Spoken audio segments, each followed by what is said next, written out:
There was a lot going on at LMCU Ballpark tonight. Whitecaps taking on the Lugnuts. Members of the 1984 Tigers World Series title team were honored before the game. We will get to that in a little bit, but we begin with two of the current Tigers' top prospects making their Whitecaps debut. 2023 number 3 overall pick Max Clark gets the call up. He was the leadoff hitter for the Whitecaps tonight, and in his first at-bat, he is struck out by Zhuangjeng Zhonghao. Clark also joined by the 37th overall pick in that same draft, Kevin McGonigal, who's going to fly out in his first time at the plate. McGonigal finishing with no hits in 3 at-bats. Top of the second, the Lugnuts strike first. Will Simpson hasn't hit a home run in 7 games, reset the count to 0. Simpson, his 11th homer of the year, draws first blood. Lugnuts up 1-0. Top of the 5th, Ryan Lasko doubles into left field. Lasko raking in Casey Yamauchi and Johnny Butler. The 22-year-old gives the Lugnuts a 3-0 lead.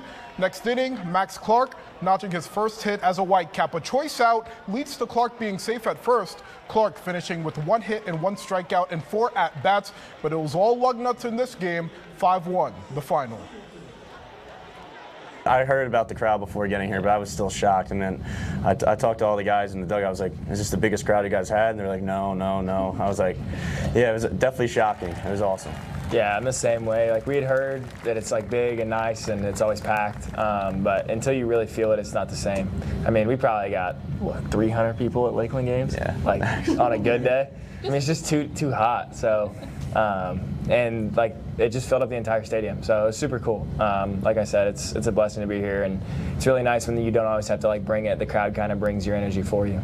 Meanwhile, it has been 4 decades since the Tigers last won a championship, and today the Whitecaps honor that 1984 championship team. That year, Detroit was on top from start to finish. The Tigers began the year 35-5 en route to winning 104 games. The postseason was no different. 7-1 record, including putting down the Padres in the World Series. 3 members of that team were at the ballpark tonight: Lance Parrish, Dave Rozema, and Barbero Garbe, and they had a lot to tell 13 on your side about that championship year.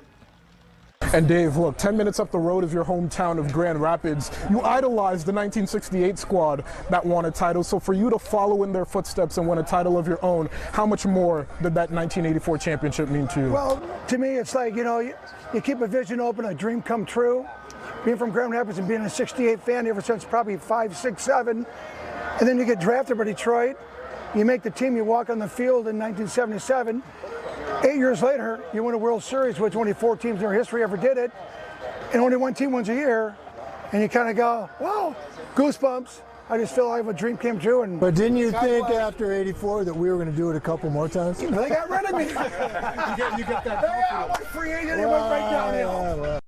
I could have spoke to them for a good hour, I promise you. But anyway, finally, back together again. Lions training camp begins tomorrow. There's a different feeling surrounding Detroit this year. It's kind of like walking into your first Beyonce concert. Better yet, it's like falling in love all over again. Detroit coming off a 12-5 season, including an NFC championship loss to San Francisco. If you remember, the Lions blew a 15-point lead in that game, but since January, they made a lot of moves to ensure the team is contending again. It starts with locking in their franchise players, Jared Goff, Amon-Ra St. Brown, and Penei Sewell, all getting contract extensions. St. Brown and Sewell were named All-Pros last season. The big free agent pickup was DJ Reader from Cincinnati. He will begin training camp on the physically unable to perform list. This comes after tearing his quadricep tendon in Week 15 of last season. So a lot of excitement surrounding the Lions. I can't wait for football. Yes, Jacob Seuss is going to the first day tomorrow, so he's going to have a full report for us on what happens that first day. And I love seeing those young players being exposed to our fans at LMCU crazy, right? Ballpark. It's crazy. Yeah, and the fans were packed today, but that's only just a preview of what's to come for this team this season. That's so exciting. I know you had a great night as well. Oh, yeah, it was. It was a blast. Thanks, y'all. We'll be back with Final Look at the Forecast.